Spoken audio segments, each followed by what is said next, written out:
As a healer, you will surprisingly often be expected to simply know how each tank job thinks or plays, which can be quite difficult, especially if you never played them yourself.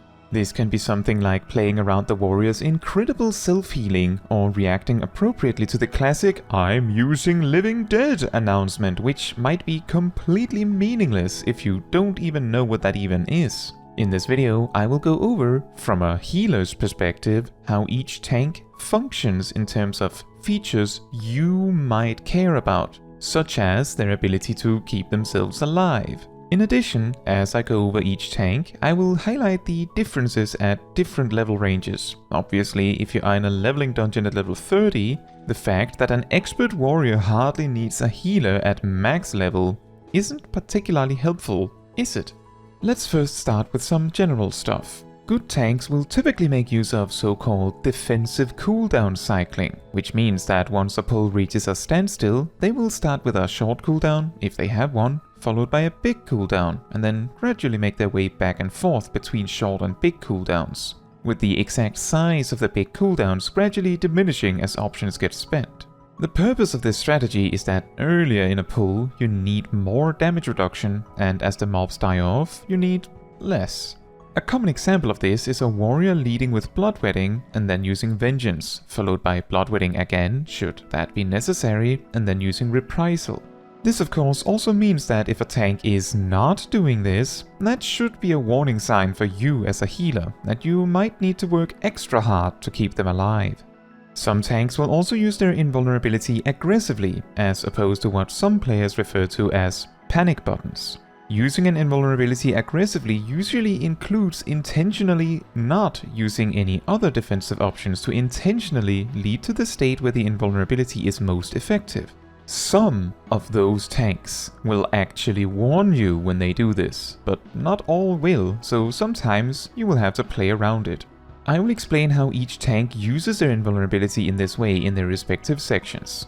Finally, most tanks play much more similarly defensively in a boss encounter as opposed to a large AoE pool, as there it is more common to simply use a defensive cooldown when a big hit is coming up, and the invulnerability is often used when they expect to die rather than trying to force the issue.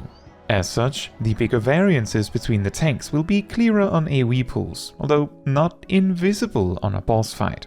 And with that, we start with Warrior. This tank has a reputation as the green tank or the blue healer depending on your preference. From level 56 and onwards, Raw Intuition and later Bloodwetting allows the warrior to fully heal themselves repeatedly for 6 to 8 seconds on larger AoE pools, essentially making them immortal against anything that doesn't kill them outright. A well-played warrior needs no help whenever Raw Intuition or Bloodwetting is active, as they will be fully healed from their own attacks on AoE. This means that, as a healer, your main concern with a warrior tank is to tide them over between uses of this cooldown, which means that you simply need to help them deal with the 17 or 19 seconds between these healing bursts. Exceptional warrior tanks often don't need any help whatsoever due to their access to other healing options like Thrill of Battle, Equilibrium and Shake It Off. Their status as a healer tank is even further emphasized by Nascent Flash, allowing them to share that incredible Bloodwetting healing with one other player. This is often more important in boss fights, as an exceptional warrior tank will help you recover if someone takes a lot of damage, so if you are low on resources, it might sometimes be worth it to give it a second to see if the warrior helps with the problem. In a lot of ways, warrior is the tank equivalent of the white mage. It has a lot of ways to heal a lot, but to compensate isn't quite as good at outright reducing damage as the other tanks. The key sign you want to look for as a healer to determine how much you need to help a warrior is whether they are using Bloodwetting aggressively. And two common ways warriors use this action is either as their first cooldown right out the gate, or they use nothing until they are somewhat low to maximize the value of Bloodwetting. To the players that actually do that, stop doing that. You're freaking out your healer for nearly no benefit. You don't get to both claim to be the tank that don't need no healer and also be this stingy with said healing. Anyway, if the warrior is using either of these strategies, what you have to do is simply watch to assist them once Bloodwetting ends, and then assume that the next Bloodwetting comes around 18 seconds later or so. Below level 56, Warrior's primary source of sustain is the single-target combo Storm's Path, which comes around naturally on single-target fights, with their only other option being Thrill of Battle, which is rather mediocre in this level range. In this lower level range, you have to help them more, but on single-target fights, you don't have to top up a warrior completely, as they will passively heal themselves over the course of a fight as a side effect of their combos. This specific detail about passive healing applies for all tanks except Paladin, but we will get to this. Good warriors in lower levels will still try to cycle through defensive cooldowns, but they will not have this immortal period, meaning you might need to help them more, and you will have to play differently compared to with a higher level warrior. The warrior's invulnerability is called Holmgang, and it simply prevents the warrior from dying. They can still lose HP, but not below 1. If a warrior is intentionally trying to make use of Holmgang, they will typically not use any cooldowns right at the start of a fight, and simply let themselves drop low, similar to the bloodwetting example. However, if the warrior is level 56 or above, you can typically expect the warrior to heal themselves up once Holmgang ends if they use it in this way. If Holmgang is instead used in a panic, you may need to help heal them up when the duration is near its end. A core issue with both of the strategies to make the most of bloodwetting and Holmgang is that, as a healer, the warrior looks like someone who isn't using defensive cooldowns. And you can't be sure if they know what they're doing if they don't communicate. However, if a warrior announces that they will use Holmgang, then simply don't heal them with anything that isn't 100% free for you anyway, like Sage's Cardia, until Holmgang and bloodwetting has been used. Holmgang's cooldown is short enough that a warrior could potentially use it for one of the AoE pulls between each boss, meaning 3 times per dungeon. Next, the Paladin. This tank is for the majority of its leveling the polar opposite of Warrior, in that it has the best raw damage reduction cooldowns. And no passive healing. At max level, you can expect a Paladin in a big pull to lead with Holy Sheltron, significantly reducing damage, and passively healing the Paladin. They will typically also use their offensive burst, which for the most part usually shouldn't be very interesting for you as a healer. However, by level 84, all of Paladin's magic attacks cause healing on the Paladin, and their AoE burst just so happens to involve up to 6 spells in rather quick succession. This means that a Paladin using this burst correctly may sometimes feel like a budget version of the Warrior Bloodwetting opener, as the healing isn't quite as insane, but still very good, especially when combined with the greater damage reduction. Furthermore, Paladin uniquely among the tanks has healing incorporated in its filler AoE combo by level 84. What this means for you as a healer is that a max level Paladin tank might require a bit more healing than a warrior just across the board, but given that the Paladin will always be healing a little bit all the time, there is no need to panic heal them and keeping them completely topped up. It is actually very beneficial for you as a healer to let the Paladin drop a bit in HP. I'd recommend keeping them above 50% for sure, but you don't have to fully heal them. As the Paladin's self-healing doesn't scale that much with the number of targets, Paladin also heals quite well on a single target. The entire effect of Holy Sheltron can also be used on someone else as intervention, and Paladin can also completely redirect damage from someone else to themselves. However, this does not actually work with their invulnerability, so someone will take the damage. Paladin's invulnerability is called Hallowed Ground, and just flat out makes the Paladin completely impervious to all damage and effects applied as a result of damage, with few exceptions. This means ultimately that what you have to do if the Paladin uses Hallowed Ground or announces that they will is actually nothing. If the Paladin lets their HP drop significantly before using it, that gives you 10 seconds to efficiently heal them up in any way you choose. Hallowed Ground's cooldown is quite long, so typically you can only really expect a Paladin to use it early in the dungeon and then one more time near the end most of the time. When a Paladin is below level 84, all of their healing is essentially active healing. Regular Sheltron below level 82 doesn't provide any healing whatsoever. This means that if you are not healing the Paladin, no one else is either, unless the Paladin actively chooses to use Clemency, which you probably would rather they didn't if you had something. A Paladin using Clemency isn't necessarily a slight at your ability as a healer, so don't take it personally. Sometimes they use it because they think you need the help, and sometimes they do it because you're scaring them by letting them drop too low. If a Paladin is using Clemency a bit too aggressively to your liking, try communicating. Clemency also allows a paladin to heal other party members, so in a tight spot, sometimes they will help you there as well. Below level 58, Paladin actually has no capacity to heal at all, so the idea that if you are not healing them, no one is further emphasized. When dealing with a low-level Paladin, there is no downside to topping them up fully, as for the most part, there is no free healing you're losing out on as a result. However, Paladin does get access to Sheltron rather early, so a good sign to tell if the tank is good or not is whether they are using Sheltron, which of course helps you determine how careful you have to be with them. Dark Knight is next. This tank's signature feature, the Blackest Night or TPN, allows it to regularly shield itself for quite a lot. However, as barriers have a beneficial relationship with raw damage reduction, Dark Knights typically use it alongside other defensives, meaning that Dark Knights are more likely to run out of defensives if a fight drags on too long. Furthermore, many Dark Knights don't actually use TPN on cooldown, as they prefer to spend the resources on attacking immediately. A Dark Knight's consistent healing in a large pool also boils down to one use of Abyssal Drain, which often is used for damage instead.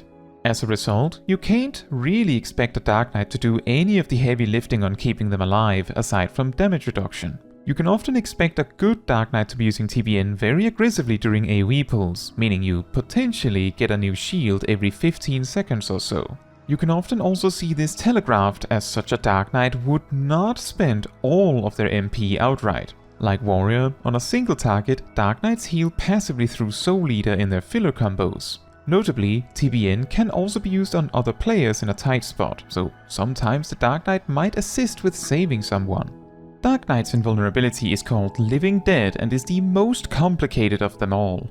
It has 3 different states. When it is initially used, it has the colored version of the icon and specifically does nothing. If the Dark Knight dies while this buff is active, it resets back up to 10 seconds, turns grey, and its name is changed to Walking Dead. Walking Dead prevents the Dark Knight from dying, just like Holmgang, and also causes the Dark Knight's attacks to heal for an insane amount per target hit, until the Dark Knight has healed for a total of 100% of its HP.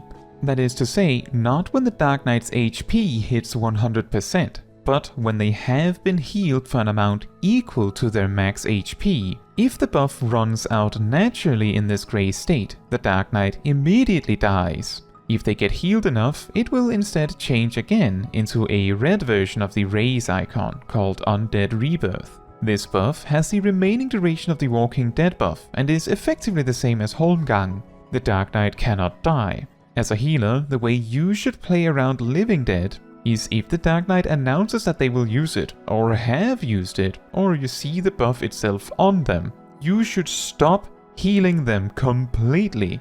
If the buff is still colored and the duration is around 3 seconds left, I recommend starting to heal them unless you're confident they will actually die within those 3 seconds. As if they die 1 single second later than that, they will not survive it. Once the buff turns grey, you again don't have to do anything. If the buff is still grey at around 3 to 4 seconds left, you may want to cast a few heals on the tank to make sure they make it in time. Especially if there's nothing to attack, as the Dark Knight cannot heal themselves with no attackable targets. If the buff turns into Undead Rebirth, then you may want to assist the Dark Knight with healing up again, as once the buff ends, unlike a Warrior, Dark Knight has no real way of recovering themselves. The cooldown of Living Dead allows the Dark Knight to use it around once between each boss in a dungeon, just like Holmgang, although it depends on the speed of the group as well. When a Dark Knight is below level 70, in addition to their awkward lack of self-sustain, they also don't have TPN, meaning that similar to Paladin, you can't really expect the Dark Knight to help you with the healing, aside from a maybe Abyssal Drain. However, on a single target, the lower level the Dark Knight is, the more likely they are to be using Soul Eater very regularly, meaning that topping them up completely might be wasteful, as they will be passively healing just like a Warrior. Finally, Gunbreaker. This tank's short cooldown at max level, Heart of Corundum, is just as strong defensively as Paladin's Holy Sheltron, but instead of healing passively, heals once after a period of time or when the Gunbreaker drops below half HP, meaning that it is more likely to heal when it is actually necessary. Furthermore, Gunbreakers can use Aurora at least once per AoE pull for some extra regen. Overall, both Paladin and Warrior typically heal for significantly more over the course of a fight though. Gunbreaker's advantage is that it has more damage reduction options than Warrior, and overall, longer damage reduction options than Paladin. However, you as a healer are indirectly punished more for trying to keep a Gunbreaker fully topped up all the time compared to the other tanks. As Heart of Corundum only heals once, if the Gunbreaker happens to be full at the time where it actually pops due to the timer, then you got nothing from it. Gunbreaker, like Warrior and Dark Knight, generate no passive healing from their fillers on AoE, so if Catharsis of Corundum and Aurora are both not present, then the healing is entirely from you. This leads to a weird situation where the Gunbreaker may need you to carry on the healing, but not too hard, because then their healing goes to waste. A sign of a good Gunbreaker is that they use Heart of Corundum a lot in addition to defensive cooldown cycling as usual. Additionally, on single target, Gunbreaker's Brutal Shell also generates both healing and a barrier, so keeping the Gunbreaker fully topped up will probably lose you potential free healing from there as well. Gunbreaker's invulnerability is called Superbolide, and similar to Paladin's Hallowed Ground, makes them fully impervious to damage, however, as a downside, sets the Gunbreaker's HP to 1. This means that if you see it used suddenly, you have 10 seconds to figure out how to heal them up again safely. If a Gunbreaker announces they will use Superbolide, they will typically not use any cooldowns for the first several seconds of combat to let their HP drop low, such that the negatives of using Superbolide are minimized.